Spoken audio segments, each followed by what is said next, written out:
Ada satu orang di antara kita mungkin tahajudnya 10 rakaat setiap malam, duhanya 12 rakaat setiap pagi, baca Qur'annya one day one juz, satu hari satu juz, malamnya one night one juz, satu malam satu juz. Satu keluarga di antara kita ini puasanya luar biasa Senin Kamis. Satu keluarga berpuasa Senin Kamis. Tak cukup puasa Senin Kamis, dia puasa Nabi Daud. Sehari puasa, sehari tidak, sehari puasa, sehari tidak. Tak cukup dia puasa Nabi Daud, dia puasa-puasa sunnah lainnya. Istrinya nutup aurat dengan sempurna, pakai nikob, pakai cadar, pakai purda, pakai manset, pakai kos kaki. Suaminya 5 waktu ke masjid tak tertinggal takbiratul ula. Anak-anaknya di pondok pesantren hafiz dan hafizah.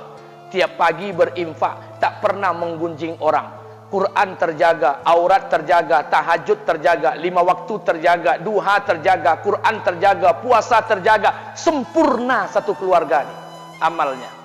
Tapi sudah 8 tahun dia tak tengok ayah ibunya. Sudah bertahun-tahun dia tak nyapa kedua orang tuanya. Sudah bertahun-tahun dia tak berhubungan baik dengan ayah ibunya. Sudah berminggu-minggu dia berkelahi dengan ayah ibunya. Sudah berhari-hari dia bermusuhan dengan kedua orang tuanya. Maka anak seperti ini, seluruh amal yang mereka kerjakan tertolak di sisi Allah Subhanahu wa taala, tidak akan diterima Allah.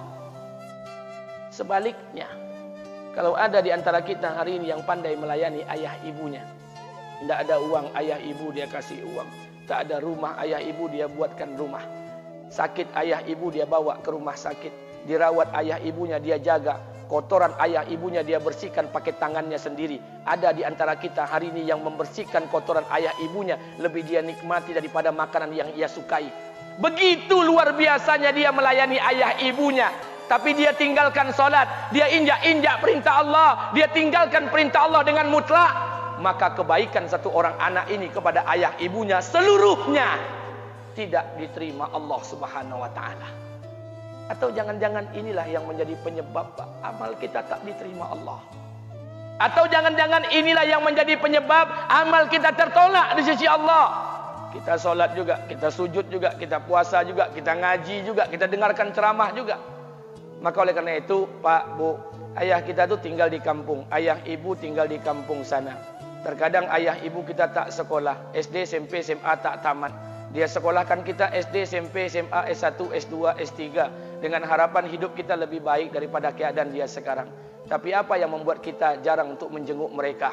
Saya ingin sampaikan buat kita bersama. Ayah ibu kita tak tahu kita ni eselon 1, eselon 2, Pak. Ayah ibu kita tak tahu pangkat PNS kita 3A, 3B, 3C, 3D, 4A, 4B, 4C, 4D. Ayah ibu kita tak tahu kita ni public figure. Ayah ibu kita tak tahu dan tak mau tahu. Yang dia tahu kita ni anaknya.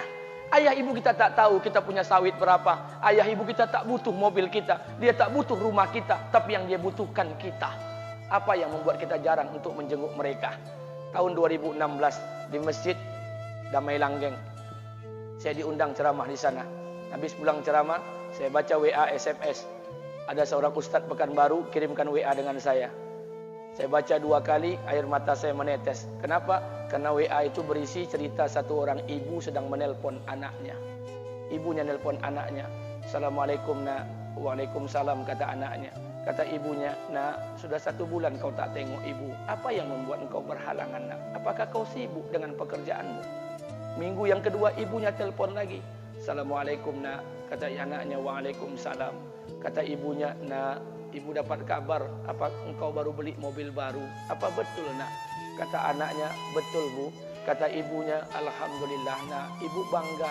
Kau pandai menyenangkan hati anak istrimu. Minggu yang ketiga ibunya telpon lagi.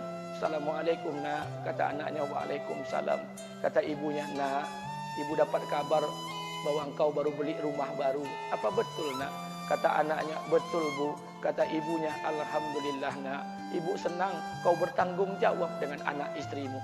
Minggu yang keempat ibunya telpon lagi. Assalamualaikum nak. Waalaikumsalam. Kata ibunya, nak, tadi ibu pergi ke pasar, ibu jumpa temanmu di pasar. Kata temanmu di pasar, temanmu banyak bercerita tentang kamu. Kata temanmu tadi, kamu baru beli anak anjing seharga 40 juta dari negeri Belanda. Apa betul nak? Kata anaknya, betul. Kata ibunya, nak, dengarkan pesan ibu untuk terakhir kalinya. Apa pesan ibunya? Wahai anakku, engkau pelihara 1 ekor anjing. Kau siapkan harga anjing 40 juta. Kau siapkan rumah untuk anjingmu depan rumahmu. Kau jaga anjingmu pagi, siang, dan sore. Kau mandikan anjingmu pagi, siang, dan sore. Kau kasih makan anjingmu pagi, siang, dan sore. Demi Allah nak, dengarkan pesan ibu untuk terakhir kalinya. Apa kata ibunya? Demi Allah nak, demi Allah. Kalau seandainya Allah menciptakan ibu, kalau seandainya Allah menciptakan ibu untuk yang kedua kali di muka bumi ini nak, demi Allah, ibu tak ingin terlahir sebagai manusia. Ibu ingin lahir sebagai seekor anjing, biar berada depan rumahmu dan melihat wajahmu setiap hari. Ibu kita tak butuh harta kita, Pak. Dia tak butuh uang kita, dia butuh kita. Apa yang membuat kita jarang untuk menjenguk mereka? Pantas hidup kita tidak berkah. Pantas rumah tangga kita tidak sakinah. Karena hubungan dengan ayah ibu kita rusak selama ini. Masih ada kesempatan, masih. Yang jauh telepon, yang dekat kunjungi mereka. Demi Allah, kita butuh keberkahan doa mereka. Yang sudah meninggal, ziarahi kuburnya dan doakan mereka. Imam As-Syafi'i berkata, apa kata Imam As-Syafi'i? Manusia zalim, manusia bodoh, kalian tak tahu apabila ayah dan ibu kalian mengangkat tangan di malam hari, dia berdoa kepada Allah untuk anaknya. Doanya cuma sekali, malamnya cuma sekali, hanya sekali saja doanya. Apa kata Imam Syafi'i? Sekali doa ayah dan ibu kalian sudah cukup bagi Allah untuk menjadikan kalian anaknya berkah dunia akhirat. Hari ini berapa banyak doa ayah dan ibu kita, tapi tidak ada keberkahan buat anak mereka. Kenapa? Hati mereka tersakiti. Maka pulang, Pak, cari mak bapak kita. Kita punya rumah hari ini, Bu, kita punya rumah, punya harta, punya uang, punya pekerjaan, punya kekayaan, punya sawit. Kita jadi orang hari ini jadi pegawai bukan kena sarjana kita, Pak. Kita jadi orang hari ini bukan kena otak kita. Kita jadi orang hari ini bukan kena kepintaran kita. Kita jadi orang hari ini jangan-jangan kena keberkahan doa ayah dan ibu kita yang tak pandai tulis baca di kampung sana. Cari mak bapak kita, Pak. Demi Allah, kita butuh keberkahan doa mereka. Apa guna di kehidupan dunia sementara Allah tidak ridho dengan kehidupan kita? Pantas amal kita tertolak di sisi Allah. Maka pulang ke rumah cari mak dan bapak kita yang masih hidup, duduk bersama mereka. Kalau seandainya kita tak bisa membahagiakan mereka, jangan pernah menyusahkan mereka. Kalau seandainya kita tak bisa membuat mereka tertawa, jangan pernah membuat mereka menangis. Demi Allah, kita hanya punya 1 ayah kandung.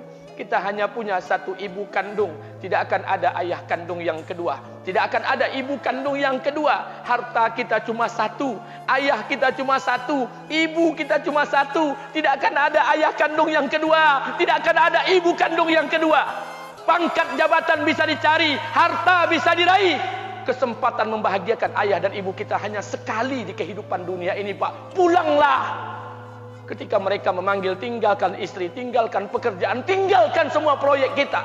Demi Allah, datangi mereka. Kata Nabi, sesaat kalian duduk bersama ayah dan ibu kalian akan mendatangkan keberkahan. Kenapa kalian tidak duduk bersama mereka?